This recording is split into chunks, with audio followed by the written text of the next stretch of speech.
Kola David was not the kind of man who chased attention. At 33, he had already made a name for himself in Asaba's growing tech scene. From the dusty corner of his one-room flat after NYSC, he built Jet Core Systems, now with offices in Lagos, Asaba, and Abuja. Yet success didn't change him. Kola still wore simple native attire, visited his aging parents every Sunday, and supported the local school with computers. People called him the gentle genius. He never raised his voice, never looked down on anyone. But for all his success, Kola lacked one thing: love. That changed one rainy Friday in Victoria Island, Lagos. Kola had just finished speaking at a tech summit when his friend Toby dragged him into a boutique to buy a new shirt. Inside, she appeared Temmy Adesuwa. She wore a mustard dress that hugged her like it was made for her. Her smile was confident, her eyes sharp. She helped Kola pick a dark blue shirt, joking about his Asaba boy taste. They laughed, flirted, exchanged numbers. That night, Kola stared at her number for hours before sending a message. "Didn't catch your last name, but I won't forget your smile." The next morning she replied, "Adesuwa, and your taste isn't bad, just village limited." Kola smiled. That was the beginning. 2 weeks later, they met for their first official date. Temmy took him to a noisy buka in Surulere, laughing when he looked confused.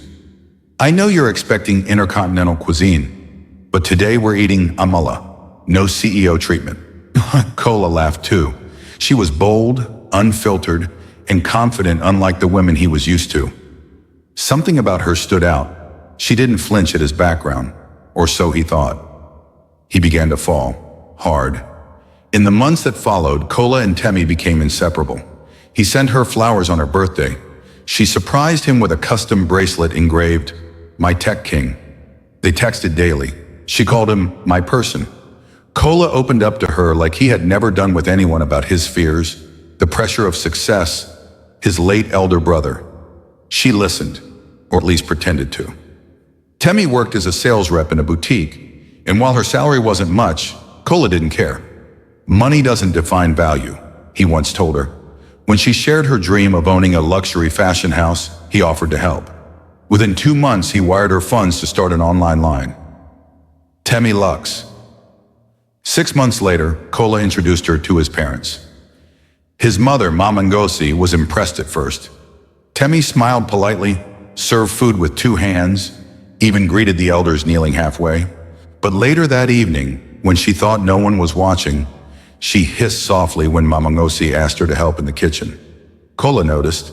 He told himself it was stress. A few weeks later, she joked before her friends, "This my Asaba babe really try. At least now I can upgrade my wardrobe." They all laughed. Kola laughed too, but a strange weight landed in his chest. Still, love blinded him. The proposal came next, a rooftop dinner in Abuja, fairy lights, soft jazz. Temmy gasped when Kola went on one knee. "Yes," she screamed, loud enough for the night to echo it. "Yes to forever." Why, their engagement photos trended. #love, #sweetest couple. But not everyone saw what Kola ignored. During the traditional ceremonies, cracks widened. In Lagos, Temmy's family was celebrated with lavish gifts, gold lace, stacks of cash, even imported wine. Kola made sure every custom was honored. But when it was time to honor Kola's Igbo roots in Asaba, Temmy frowned. She poked her fufu with a fork and whispered, "What's this floating oil?" Later, when served roasted yam by Kola's cousin, she snorted, "Please, I'm not a village girl." The room went quiet. Kola laughed to lighten the moment, but his mother's eyes did not. "Are you sure she fits into our family?" Mama Ngozi asked quietly. "She just needs time, Mama," Kola replied, half believing his own words. The wedding plan turned into a production. Temmy insisted it be held in Abuja, calling it neutral ground and classier than Asaba or Lagos. Kola, ever accommodating, agreed. She wanted 5 outfit changes, celebrity decorators, twin cakes, Yoruba and Igbo themed, and a saxophonist with over 1 million Instagram followers. Kola nodded through each demand, even as the bills climbed beyond reason. His father pulled him aside once. "Kola, are we marrying a woman or buying a palace?" Kola chuckled. Let her enjoy, Papa. It's not about the money. But he was lying to himself. At the food tasting, Temmy told the planner flatly, no Igbo soups, please. Just amala, eforiro, yolof. My guests don't want to taste engine oil. Kola heard her, and he said nothing.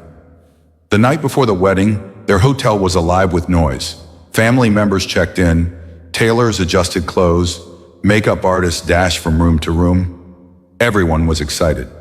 Downstairs, Kola sat in the lobby with Toby, reviewing the final schedule.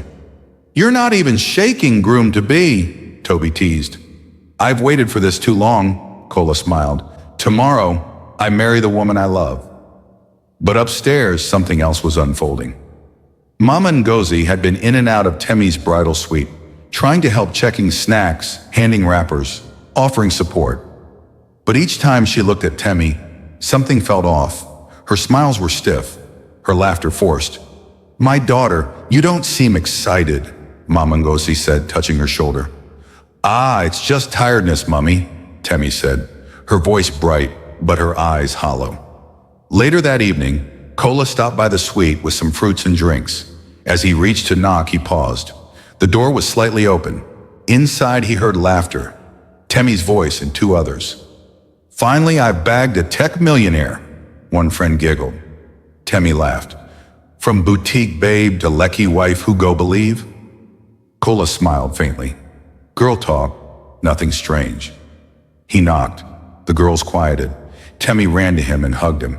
See my baby, she cooed. He smiled, handed over the drinks, kissed her forehead, and left. But something tugged at him. Not the words, the tone. It didn't sound like joy. It sounded like mockery. Back downstairs, Toby handed him suya. Everything set?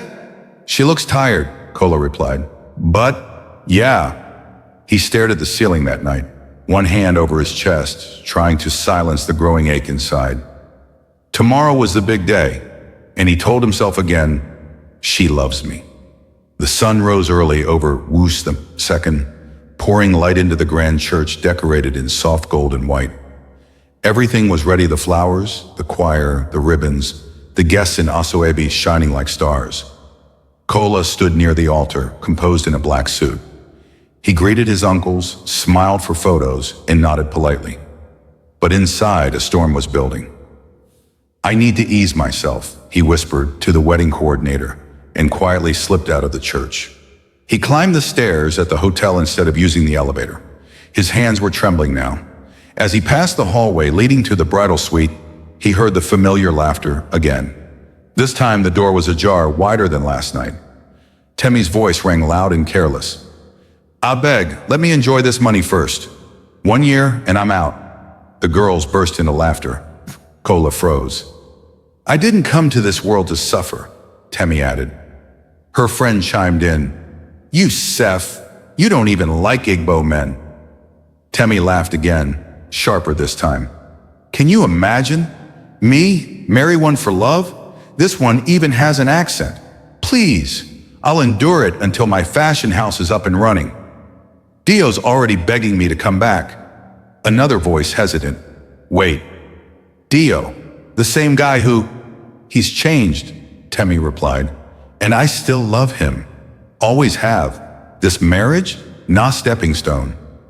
Kola's legs weakened. His hands touched the wall to steady himself. His chest pounded like a drum in the Harmattan wind.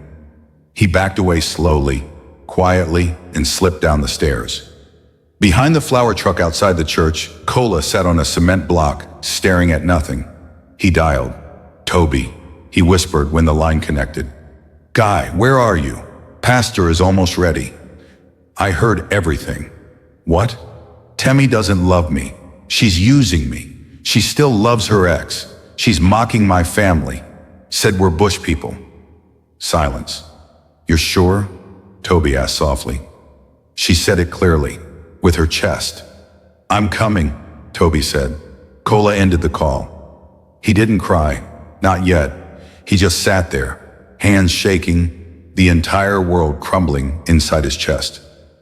The woman he loved was never really his. Toby found Kola still sitting beside the flower truck, his head bowed, breath shallow.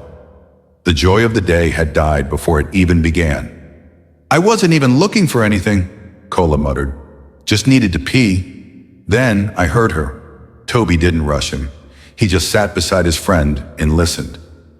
"She said I was a stepping stone, that Dio is waiting, that my family's bush. She laughed about everything." Toby's lips tightened. "That girl is a devil. After everything? You paid her rent, started her business, respected her dreams." Kola didn't respond. "We're calling it off," Toby declared. "Let's end this now. Shut it all down." But Kola shook his head. "She'll twist it. Say I got cold feet. Everyone will think I abandoned her. She'll keep her dignity. I'll look like a fool. So what do you want to do?" Kola's eyes darkened. "Expose the truth, but with proof."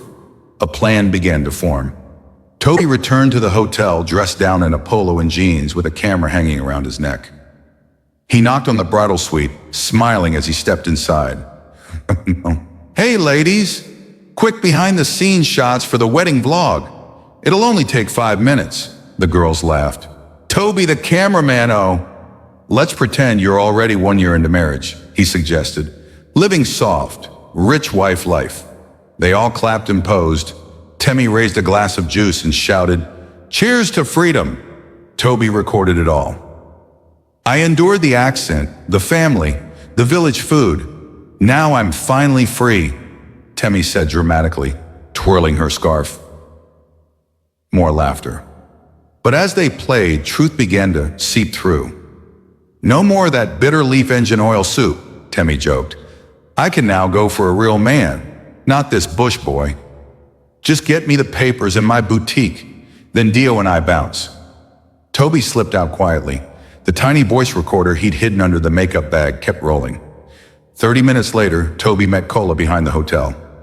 "I got it," he said. "Everything?" "Everything." There were no high fives, no smiles, just a silent understanding between two men who knew what had to be done. Kola finally stood tall. His chest still ached, but something steadier had entered his spirit resolve. He dialed his parents. "Mama, Papa, please come outside. I need to talk to you." Kola stood beneath the archway outside the church waiting. His phone hung limply in one hand, the tiny speaker in his pocket. Minutes later, his parents emerged from the church side door. In awe, Mama Ngozi held her wrapper tightly, her eyes full of worry. Papa Ikechukwu adjusted his red cap and frowned. "Kola, what is it? The bride is about to enter. You're not even inside." Kola looked them both in the eye. "Papa, Mama, I can't marry her." They blinked. "I overheard her. She's marrying me for my money.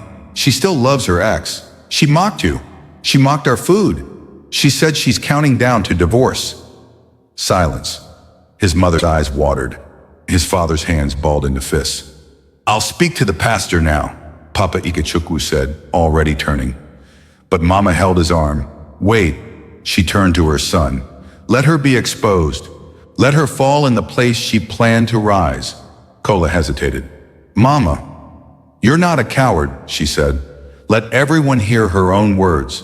Let your silence make the loudest noise." His father nodded slowly. "Whatever you decide, we stand with you." Kola felt something shift in his chest. His back straightened. His heart steadied.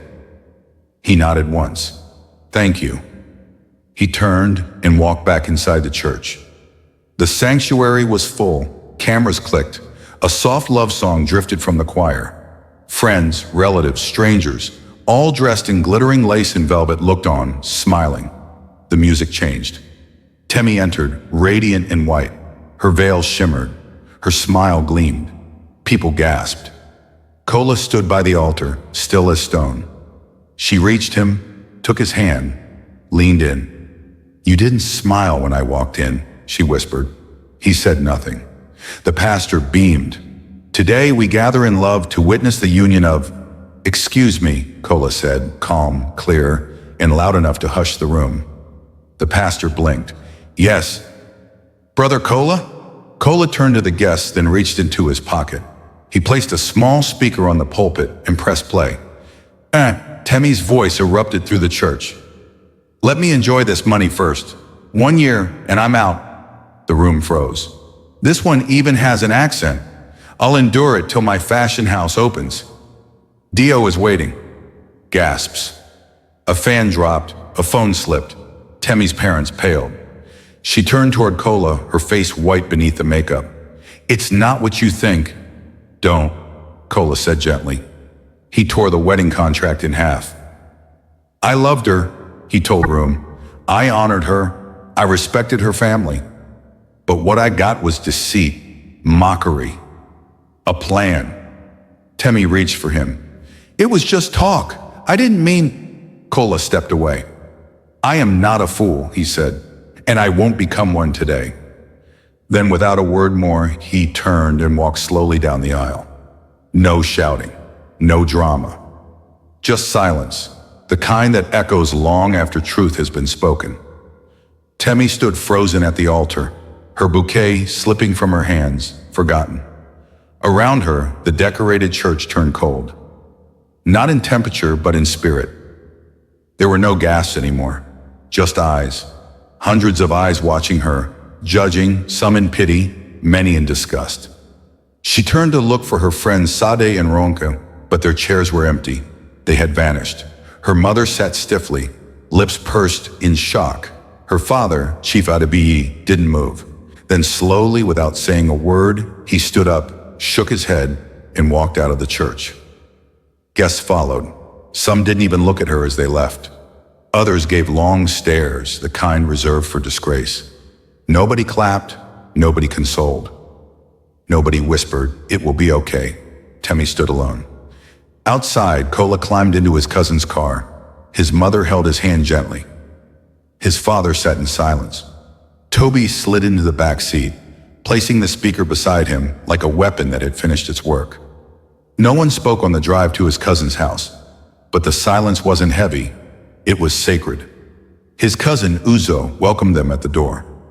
"This is your home now," she said softly. Inside, his cousins hugged him. His uncle brought water, his aunt served food. He didn't eat. Later, Papa Ikechukwu sat beside him. "You did well. You didn't scream. You didn't curse. You stood with truth." Kola nodded. "I feel empty." Mama Ngozi placed a hand on his shoulder. "That emptiness will pass. You didn't lose. You escaped," Toby added. "You gave men everywhere a lesson in dignity. No noise, just facts. You made us proud." That night, Kola sat in the guest room, staring at the ceiling fan, not in pain, just in quietness. No wedding, no dancing, no honeymoon, but he had peace. Across the city, Temmy lay in her bridal suite, makeup smudged, her dress in a heap on the floor. Her phone buzzed with insults. Screenshots of the audio had gone viral. Her face, frozen at the altar, became a meme. She tried to call Ronka. Blocked. Sade switched off. Even her makeup artist took down her pictures from Instagram. Her father hadn't spoken to her since he got home. That same evening, he received an email. JetCore Systems has withdrawn from their proposed logistics partnership, the one deal meant to save their crumbling company. It was over. Temmy opened her Instagram. Kola's profile was gone, blocked. She tried WhatsApp. Nothing. No last seen, no picture, no access. He hadn't spoken a word online, no statements, no quotes, no shade. Just silence. And that silence burned more than anything else. 6 months passed. The world had moved on. Blogs had chased newer scandals. Wedding hashtags had faded. But Kola Nwachukwu was still rebuilding not his reputation, but his soul. He took a break from the spotlight, packed a bag, and left the noise behind. Not to Lagos, not to Abuja, but to a quiet flat on the edge of Ogwashi-Uku, just outside Asaba. There, the wind whispered, and the hills stood like old friends. There was no Wi-Fi, no interviews, just quiet mornings. Then came the youth center.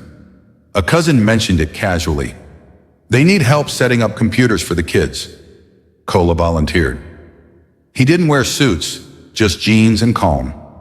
That was where he met Adesuwa Ogbite. She was unlike Temmy in every way. She spoke gently, always with a pen in her hand, hair tied in a bun, chalk dust on her wrapper. A volunteer teacher from Benin, she carried herself with no need to prove anything. "Good afternoon, sir," she said on their first meeting. "No need for sir," he smiled. "Just Kola." She smiled too, the kind that didn't try to seduce or impress, just existed. They crossed paths often. She translated digital lessons for children from the West, helped calm crying toddlers, fixed a broken chair with twine and patience. "You don't look like you belong here," she said one day. "Maybe not," Kola replied, "but this is where I feel most like myself." Their friendship was not rushed. No flirty emojis, no matching outfits. Just shared water bottles, long conversations, and silence that didn't feel awkward. One evening, under a mango tree behind the center, Adesuwa looked at him. "You don't talk much about your past." "I've lived it enough," Kola said softly. She nodded. "That's okay. I like this version of you." He looked at her. No filters, no false lashes, no hunger for attention. Just honesty. And something inside him, something quiet and deep, began to warm again. He told his parents about her. "She doesn't care about what I own," he said. "She doesn't pretend. She doesn't chase noise. She listens." His mother asked gently, "What's her name?" "Adesuwa." "Bini?" "Yes." They exchanged glances. "But after what happened," his father began. Kola raised a hand. "One person's betrayal can't condemn a whole people. Pain should make us wiser, not bitter." His mother smiled. "We trust your heart." There was no engagement yet. No trending photos, no saxophonist, just roasted corn on Tuesday evenings and poems read aloud on wooden benches. Kola had once believed love was fireworks, and now he knew love was peace. Kola raised a hand. "One person's betrayal can't condemn a whole people. Pain should make us wiser, not bitter." His mother smiled. "We trust your heart." There was no engagement yet. No trending photos, no saxophonist, just roasted corn on Tuesday evenings and poems read aloud on wooden benches. Kola had once believed love was fireworks, and now he knew love was peace.